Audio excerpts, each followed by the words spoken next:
देखो बेटा, class 10 exercise है 3.3 एक्सरसाइज के अंदर हमें पढ़ना है सब्स्टिट्यूशन मेथड। सब्स्टिट्यूशन मेथड कैसे, इसमें भी हम एक्स वाई की वैल्यू निकालेंगे। एक्स वाई की वैल्यू निकालने के लिए मैंने आपको 4 मेथड बताए हैं। पहला ग्राफिकल मेथड, जो हम लास्ट क्लास में हमने पढ़ा था ग्राफिक 3.2 एक्सरसाइज के अंदर, जिसके अंदर हम ग्राफ बनाते हैं। ग्राफ बनाने के बाद हमें पता लग जाता है एक्स वाई का आंसर क्या है। सेकेंड हमारे पास सब्स्टिट्यूशन मेथड। सब्स्टिट्यूशन मेथड में क्या करते हैं बेटा, एक इक्वेशन हमें हमेशा 2 इक्वेशन दे रखी होंगी। उन दोनों इक्वेशन में से पहली इक्वेशन में से किसी भी एक वेरिएबल की वैल्यू फाइंड आउट करेंगे और दूसरे वाली इक्वेशन के अंदर पुटअप कर देंगे। एक बात का ध्यान रखना कि जिस इक्वेशन में से हम एक वेरिएबल की वैल्यू निकाल रहे हैं उसी के अंदर वापस पुटअप नहीं करना, दूसरी इक्वेशन में करना है। जैसे देखो, ये इक्वेशन नंबर 1 हो गया, इक्वेशन नंबर 2 हो गया। लिखेंगे take equation number 1, x plus y is equal to कितना है 14। यहाँ से एक्स की वैल्यू निकाल लो, 14 माइनस वाई लिखेंगे put the value of x in equation number 2। Equation number 2 के अंदर पुटअप करेंगे। एक्स की वैल्यू कितनी है 14 minus y is equal to कितना आ जाएगा 4। 14 minus 2y is equal to कितना हो गया 4। अब क्या करेंगे यहाँ पे 2y को इधर ले जाओ, 4 को इधर ले जाओ। 14 माइनस 4 इज इक्वल टू कितना हो गया 2y, और y की वैल्यू कितनी आ गई यहाँ पे 10। 2y की y वैल्यू कितना हो गया 5, y की वैल्यू कितनी आ गई 5। अब इस 5 की जो वैल्यू है आपके पास, इसको चाहो तो इक्वेशन नंबर 1 में पुटअप कर दो, चाहे इक्वेशन नंबर 2 में, किसी में पुटअप कर दो। लिखेंगे put y is equal to 5 in equation number 1। जिसमें आपको कंफर्टेबल हो आप उसके अंदर पुटअप कर दो इसकी वैल्यू, ठीक है। x plus y is equal to 14 दे रखा है, मैं यहाँ पे लिख देता हूँ दोबारा से, x plus y is equal to 14। y की वैल्यू कितनी 5, x plus 5 is equal to 14। x will be 14 minus 5 कितना आ गया 9। तो x वैल्यू क्या हो गई 9 हो गई। जो x की वैल्यू आई है, y की वैल्यू आई है, ये दोनों की दोनों वैल्यू जो होंगी वो ऊपर जो इक्वेशन थी उसको सेटिस्फाई करेंगी गारंटी से, ठीक है। तो आपको ध्यान रखना है कि दोनों के दोनों वैल्यू चेक करो। देखो x और y को ऐड करो, कितना आएगा 14। देखो ऐड करके 14 आ रहा है। और x और y को जो माइनस करोगे कितना आएगा 9 माइनस 5 कितना हो गया 4। देखो यहाँ 4 भी आ रहा है। तो इस तरह से हम पूरी की पूरी इक्वेशन को सेटिस्फाई कर सकते हैं। देखिए क्वेश्चन नंबर 2 के अंदर हमें क्या करना पड़ेगा, पहले हम इसका एलसीएम ले लेंगे। देखो इसमें एलसीएम लेंगे पहले, 3x/2 minus 5y/3 is equal to कितना है -2। एलसीएम लेंगे इसका हम इक्वेशन में, 6 से इसका एलसीएम आ गया 9x minus 5/10y is equal to -2। 9x minus 10y कितना हो गया -12। तो ये इक्वेशन नंबर 1। अब ये इक्वेशन नंबर 1 बनी है जो सिंप्लीफाई करने के बाद आई है। अब इसमें देखो इक्वेशन नंबर 2 में फिर 6 से एलसीएम आ गया इसका, तो 2x plus 3y is equal to कितना आ गया 13/6। इसको ऊपर ले जाओ, 2x plus 3y is equal to 13/6 into 6, ये फिर कैंसिल हो गया। तो आंसर आ गया 2x plus 3y is equal to कितना आ गया 13। ये क्या आ गई इक्वेशन नंबर 2 आ गई। अब करेंगे भाई, इक्वेशन नंबर 1 में से किसी भी एक वेरिएबल की वैल्यू निकाल लेंगे। लिखेंगे take equation number 1। Equation number 1 ले लेते हैं, 9x minus 10y is equal to कितना है -12। 9x इज इक्वल टू कितना आएगा -12 प्लस 10y। तो x की वैल्यू कितनी हो गई -12 प्लस 10y/9। अब लिखेंगे पुट x इन इक्वेशन नंबर 2। इक्वेशन नंबर 2 में वैल्यू डालेंगे, 2 ब्रैकेट x वैल्यू कितनी है -12 plus 10y/9 plus 3y is equal to कितना आ गया 13। अब यहाँ पे हम एलसीएम ले लेते हैं इसका, 2 की पहले मल्टीप्लाई कर देते हैं, हाथ क्या थे एलसीएम, दोनों काम एक साथ हो जाएंगे। 9 एलसीएम आ गया, 9 3 27y is equal to -24 plus 20y, ठीक है। अब 9 को ऊपर ले जाओ, 13 9 जा 117 हो जाएगा यहाँ पे, -24 प्लस 47y। अब यहाँ पर -24 क्या हो जाएगा +24, 47y इज इक्वल टू कितना आएगा 117 प्लस 24। इन्हें ऐड कर देंगे हम दोनों को, 141 यहाँ कितना आएगा 47y। y is equal to 141/47, cut के आंसर कितना आ गया 3। तो जब y की वैल्यू 3 आ गई हमारे पास, क्या करेंगे y की वैल्यू 3 को यहाँ पे पुटअप कर देंगे, चाहे यहाँ पुटअप कर दो चाहे ऊपर इक्वेशन में कहीं पे पुटअप कर दो। लिखेंगे यहाँ पे put y is equal to 3 in equation number 1। Equation number 1 में पुटअप कर दो, यानी कि 3x/2 माइनस 5 इंटू वाई की वैल्यू कितनी है 3/3 इज इक्वल टू -2। 3 से 3 कैंसिल हो गया, 3x/2 कितना आ गया -5 इज इक्वल टू -2। -2 प्लस 5 यहाँ कितना आ गया 3x/2 कितना आ गया यहाँ पे 3 is equal to 3x। 3x/2 -5 is equal to -2, ये यहाँ जाके प्लस हो जाएगा तो कितना आएगा -2 प्लस 5 कितना होता है 3। यहाँ आ गया 3x/2 अब 2 डिवाइड में पड़ जाएगा, क्या हो जाएगा मल्टीप्लाई, कितना हो जाएगा 6/3। तो एक्स वैल्यू कितनी आ गई, एक्स इज इक्वल टू 2। ये वाई की वैल्यू आ गई और ये वाली वैल्यू कितनी आ गई, एक्स की। देखो बेटा ये क्वेश्चन नंबर 2 है। क्वेश्चन नंबर 2 में हमें 2 इक्वेशन रखे हैं, 2x + 3y is equal to 11, ये इक्वेशन नंबर 1 है। 2x - 4y is equal to -24, ये इक्वेशन नंबर 2। ठीक है, अब क्या हमें करना क्या है, यहाँ पे गिवन है y is equal to mx + 3, कहता है फाइंड m, हमें m की वैल्यू फाइंड आउट करनी है। तो करेंगे क्या, इन दोनों में इसको यूज़ करके हम इक्वेशन नंबर 2 का हम x और y की वैल्यू पहले फाइंड आउट करेंगे। तरीका वही लगाएंगे, सब्स्टिट्यूशन मेथड। पहले मैंने वाली इक्वेशन ले ली, 3y पॉजिटिव में दे रहा कि क्या हो गया, नेगेटिव हो गया, 2 मल्टीप्लाई में थे, यहाँ पे डिवाइड में आ गया। तो ये किसकी वैल्यू आ गई, x की। पुट x इन इक्वेशन नंबर 2। इक्वेशन नंबर 2 ये है 2x - 4y is equal to -24। अब यहाँ पे क्या है 2x, x की वैल्यू कितनी है यहाँ पे, ये -4y इज इक्वल टू कितना आ गया, -24। अब जो -24 यहाँ पर आ गया है तो हमने क्या किया, पहले इसका एलसीएम ले लिया। एलसीएम लिया, कितना आ गया यहाँ पे 2 एलसीएम आ गया और इस 2 की इन दोनों से मल्टीप्लाई भी कर दी। 22 - 6y -4 2 8y is equal to -24। 2 divide में मल्टीप्लाई में चला गया, कितना आ गया -48। 22 - 14y, अब यहाँ पे 22 पॉजिटिव है, क्या हो गया नेगेटिव। 48 और 92 कितना हो गया 70। अब माइनस से माइनस कैंसिल हो गया, पहले y की वैल्यू कितनी आ गई 70/14, कितना आ गया 5। ये तो आ गया हमारे पे y की वैल्यू। अब इस y की वैल्यू को क्या करेंगे, ऊपर इक्वेशन पुटअप कर देंगे। Put y is equal to 5 in equation number 2। तो यहाँ पे कितना था 2x - 4y था, तो y को हटा के लगा दिया 5 इज इक्वल टू -24। -20 और जाके क्या हो गया +20, सब ट्रैक करेंगे, कितना आ गया -4 और 2 मल्टीप्लाई में यहाँ जाके क्या हो गया डिवाइड, कितना आ गया x की वैल्यू -2। जब यहाँ पर x की वैल्यू भी आ गई और y की वैल्यू भी आ गई, दोनों की वैल्यू को क्या करेंगे हम इस वाली इक्वेशन के अंदर पुटअप कर देंगे। Put the value of x and y in y is equal to mx + 3। y की वैल्यू 5 है, x की वैल्यू 3 है, x की वैल्यू कितनी है -2। अब यहाँ पे कितना हो गया, माइनस का 2m हो गया, पॉजिटिव 3 था, यहाँ क्या हो गया -3 हो गया। 5 में 3 कितना आ गया 2 और -2 मल्टीप्लाई में यहाँ पे क्या हो गया डिवाइड में, तो कितना आ गया -1। ये हमारा आंसर आ गया।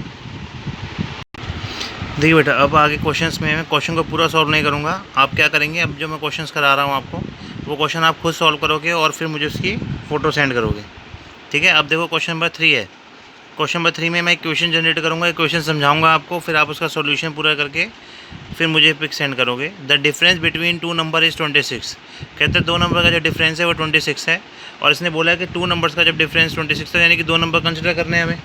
उन दोनों नंबर को हम x और y कंसिडर कर लेते हैं। Let first number is equal to x, first number पास क्या हो गया x हो गया। अब क्या करेंगे सेकंड नंबर हो गया हमारे पास y, x और y हमारे पास 2 नंबर हो चुके हैं।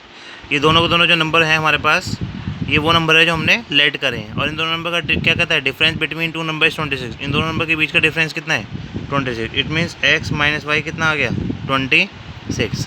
कहता है एंड 1 नंबर इज़ 3 टाइम्स ज़्यादा, और सेकंड कंडीशन ये तो क्वेश्चन नंबर 1 हुई, 1 नंबर इज़ 3 टाइम्स ज़्यादा, यानी कि x इज इक्वल टू कितना है 3y। ये हमारे पास इक्वेशन नंबर 2 हो गई।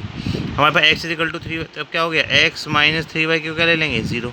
तो अब क्या एक इक्वेशन ये आ गई हमारे पास, एक इक्वेशन ये आ गई। अब हमें क्या करना है सब्स्टिट्यूशन मेथड लगाना है, इसमें से x की वैल्यू निकालो, इसके अंदर पुटअप कर दो, हमारे पास y का आंसर आ जाएगा।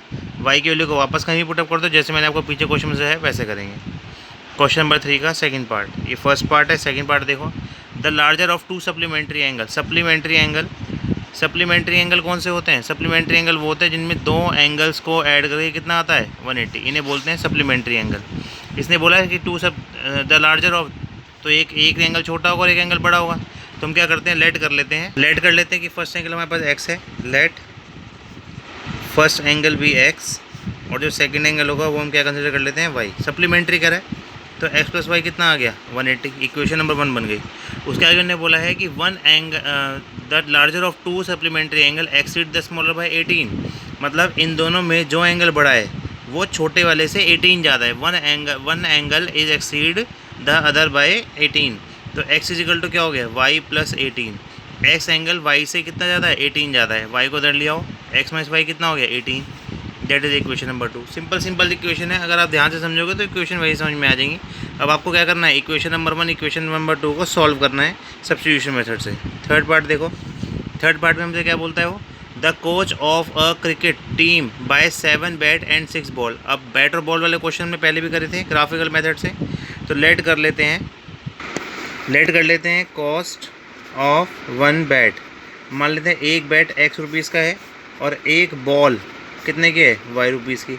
अब इन्होंने बोला है कि 7 बैट हैं, तो कितना हो गया 7x, और 6 बॉल है, कितना हो गया 6y इजिकल टू कितना है 3800 रुपीज़ का कॉस्ट है टोटल। फिर उसके बाद में बोला है उसने she buys 3 bat and 5 ball. 3 bat मतलब कितना हो गया 3x, 5 बैट मतलब 5y इजिकल टू कितना आ गया 1750। अब ये थोड़ी सी मुश्किल इक्वेशन है लेकिन आंसर तो उसका भी निकलेगा। इक्वेशन नंबर 1, इक्वेशन नंबर 2, इसमें से एक्स वैल्यू निकालो और उसके अंदर पुटअप कर दो। कैसे एक्स वैल्यू निकलेगी 7x, इसको उधर ले जाओ पहले 3800 माइनस 6y और एक्स वैल्यू कितनी आ गई 3800 माइनस 6y बाय 7। अब ये जो इक्वेशन आई है हमारे पास, जो ये जो आंसर आया, इस आंसर को हमें क्या करना है put in equation number 2। Equation number 2 में इसने पुटअप करना है। कैसे किया मैंने 7x पहले 6y पॉजिटिव था, क्या हो गया नेगेटिव हो गया, और यहाँ पे जो 7 मल्टीप्लाई पे है यहाँ डिवाइड में हो गया। अब इसको हमें क्या करना है इक्वेशन नंबर 2 में पुटअप करना है, उससे हमारा आंसर आ जाएगा इसका। नेक्स्ट क्वेश्चन पढ़ो।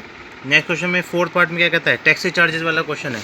ये क्वेश्चन 9th में भी था लेकिन उसमें थोड़ा सा डिफरेंट है, इसमें अलग है। कहता है the taxi charges in a city consist of fix charge together with the charges for the distance covered. तो 2 तरह के चार्जेस हैं बेटा। एक होता है फिक्स चार्ज। फिक्स चार्ज कौन सा चार्ज होता है, ये वो चार्जेस होते हैं जो कि फिक्स होते हैं, आपको सिर्फ बैठने का चार्जेस है कार के अंदर टैक्सी में, सिर्फ बैठने का चार्जेस है x रुपीज़। इसका मतलब ये है कि चाहे आप 1 किलोमीटर जाओ, चाहे आप 10 किलोमीटर जाओ, चाहे आप 100 किलोमीटर जाओ, x रुपीज़ तो आपको पे करने ही पड़ेंगे। उसके बाद आता है चार्जेस पर किलोमीटर। चार्जेस पर किलोमीटर रुपीज़ y पर किलोमीटर हम कंसिडर कर लेते हैं कि y रुपीज़ पर किलोमीटर उसको चार्जेस पे करना पड़ रहा है।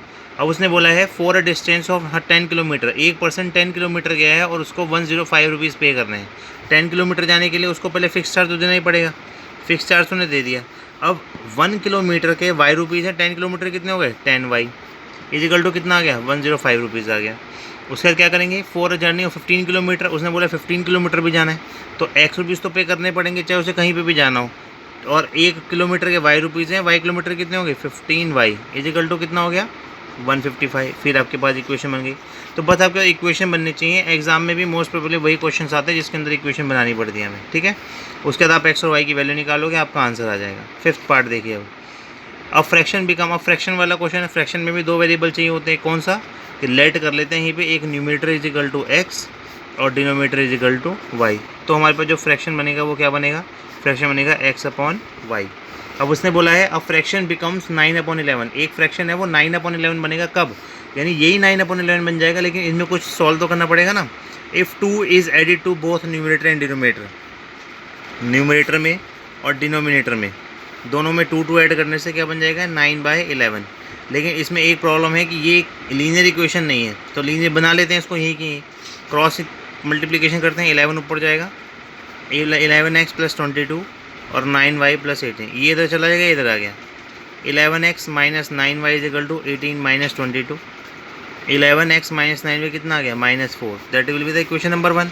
अब उसने बोला है कि if 3 is added to both numerator and denominator, अगर 3 ऐड किया जाए तो 3 ऐड कर देते हैं, इसमें भी और इसमें भी, दोनों में 3 ऐड हो गया तो इट बिकम 5/6। उसने बोला आगे कि 5/6। क्वेश्चन भी रीड करो, पहले क्वेश्चन ही रीड करो फिर उसका सॉल्यूशन देखो।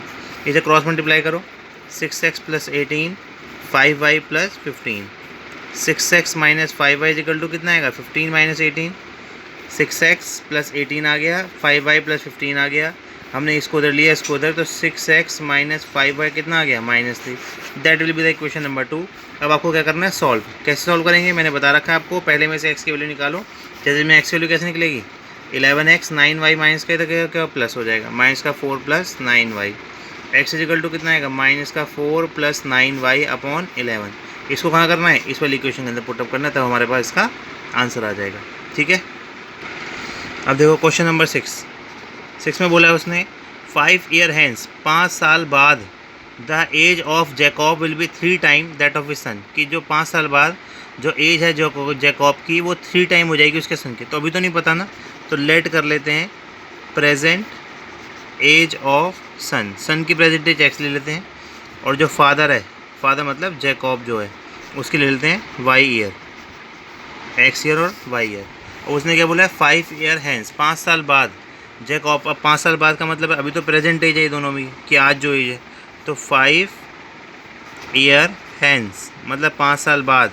5 साल बाद सन की एज कितनी हो जाएगी x + 5, और जो फादर है उसकी जो एज हो जाएगी कितनी, y+5। As per the condition father ये कहता है कि 5 साल बाद मेरी जो एज है वो मेरे बेटे की कितनी हो जाएगी, 3 टाइम्स हो जाएगी। तो फादर को एज इट इज रखो, बेटे को 3 टाइम्स कर दो, ठीक है, क्योंकि फादर की जो एज है वो बेटे की कितना हो गया, अब 3 टाइम्स। सॉल्व कर लो उसको वहीं की वहीं, जिससे कि इक्वेशन नंबर 1 हमारे को यहीं की यहीं मिल जाए। अब 3x y को इधर ले जाओ, minus y is equal to 15 को इधर ले आओ, 5 माइनस 15, 3x माइनस वाई कितना आ गया, -10 आ गया। ये इक्वेशन नंबर 1 जनरेट हो गई। फिर उसने क्या बोला, आगे उसने बोला है Jacob was 7 times that of his sun 5 year ago, 5 साल पहले।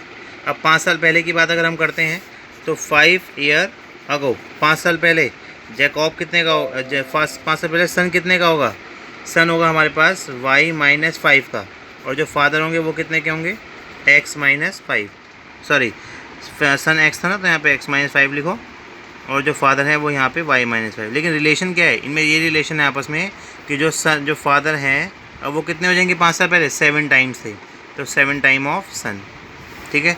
दोनों में 5 टाइम या 3 टाइम्स या 7 टाइम्स सन में ही करना पड़ेगा। इसका रीज़न है कि अगर हम सन को फादर के इक्वल करना चाहते हैं तो सन में ही मल्टीप्लिकेशन होगी, क्योंकि फादर में अगर मल्टीप्लिकेशन होगी तो वो और ज़्यादा बढ़ जाएगा।